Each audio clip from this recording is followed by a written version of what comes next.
Rafizi, tapi Rafizi anak sakit, tak dapat hadir. Ruby is with us, representing PKR. Okay.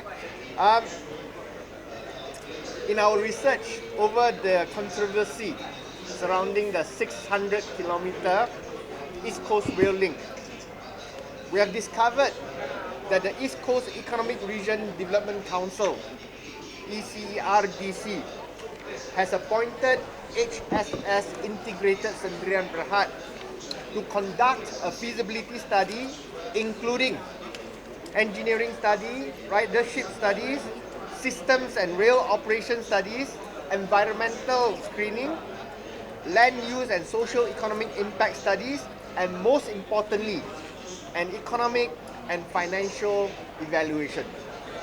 HSS Integrated, for those who are not familiar, is part of HSS Engineers Berhad, a listed company on Bursa Malaysia, who has been involved in some of the biggest infrastructure projects in the country.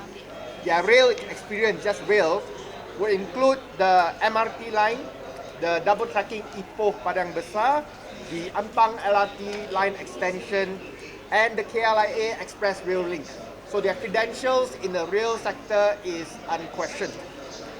They were appointed to carry out the ECRL feasibility study in December 2009, and they completed the study last year in December as well.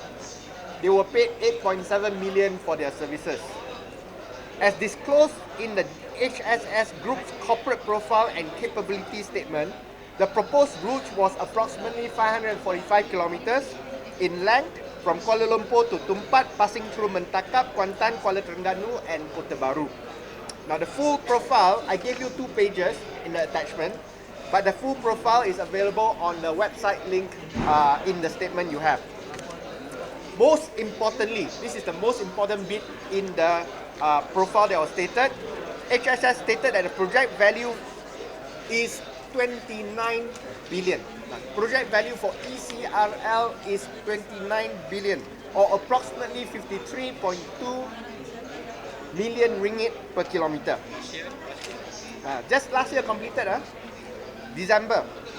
The study hence supports ECERDC CEO Datuk Jebasingam Isaac John, who had previously been quoted by news reports in April 2014 that the ECRL will cost approximately 30 billion ringgit. Hence, Pakatan Rakyat, Pakatan Harapan, elected representatives are absolutely right to heavily criticize the award of the East Coast Rail Link project to China-owned China Communications Construction Company as excessively expensive at 55 billion or 91.7 million ringgit per kilometer. The Age Financial Weekly has labelled the project the world's most expensive when compared to similar railway projects in Bangladesh and Kenya, which were also being constructed by CCCC for only 68 and 61 million respectively. Another project in Ethiopia, of which 40% of the 375-kilometer project to be built by a Turkish contractor, Yapi Makezi, on challenging terrain cost only 18.1 million per kilometer. Now, the EPU Minister in charge, Datuk Abdul Rahman Dahlan, tried to dismiss the world's most expensive railway allegations by citing the Gotthard Railway in Switzerland, the Madrid-Valladolid, as well as the Barcelona 9 lines in Spain, claiming that they cost significantly more every kilometer. We have since debunked the EPU Minister's comparison. We issued a statement on Saturday. We have since debunked the EPU Minister's comparison because they were nearly 100% rail tunnel projects. That means unlike the ECRL, where the bulk of it is on the surface, these are almost 100% tunnel-based projects. Okay? And they were all high-speed rail. ECRL is not a high-speed rail project. Okay? So these were all high-speed rail projects travelling up to 300 kilometers per hour, whereas the ECRL is only as high, that also we don't know whether it reached so high, 170 kilometers per hour.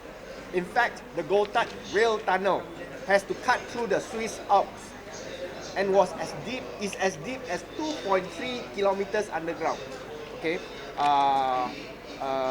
below the surface. As a comparison, just to let you know how deep is 2.3 kilometers. The MRT project, which is supposed to be the most challenging tunnel project in Malaysia and the most expensive so far, is only 45 meters underground, compared to 2.3 kilometers under mountains. Okay? After being caught trying to sell ATP turboprops, at Boeing 747 prices. Malindo, Firefly. At Boeing 747 jetliner prices. The EPU Minister has changed his argument to insist that all infrastructure projects cannot be compared directly. So now cannot compare. He is now trying to avoid the now established claim that ECRL at 55 billion will indeed be the world's most expensive in its class. Of course, it is a given that every rail project is slightly different. Okay?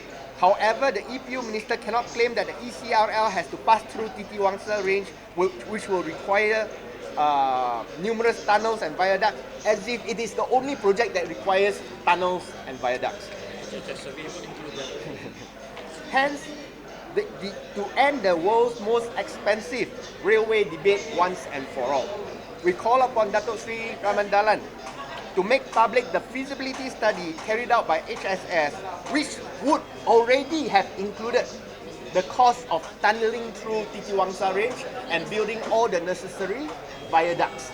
Okay, so the cost provided by HSSI or studied by HSSI would have already included all the difficult elements, cutting through Titi Wangsa and so on. Okay?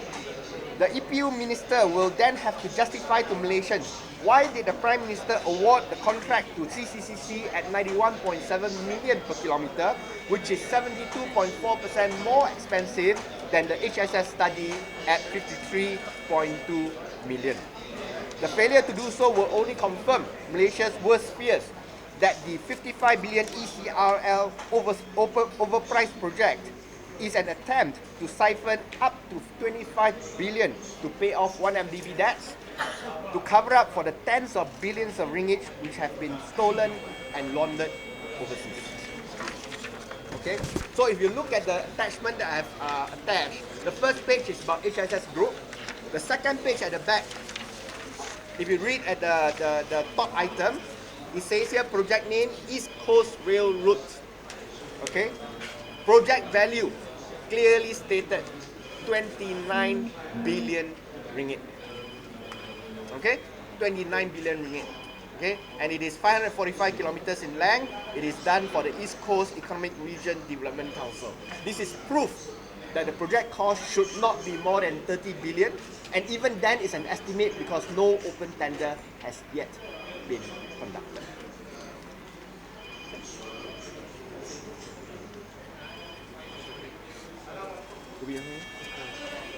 Soalan? But this project does not include the tunneling, right? Yes, the cost of the whole project. Project. From KL to Tumpat.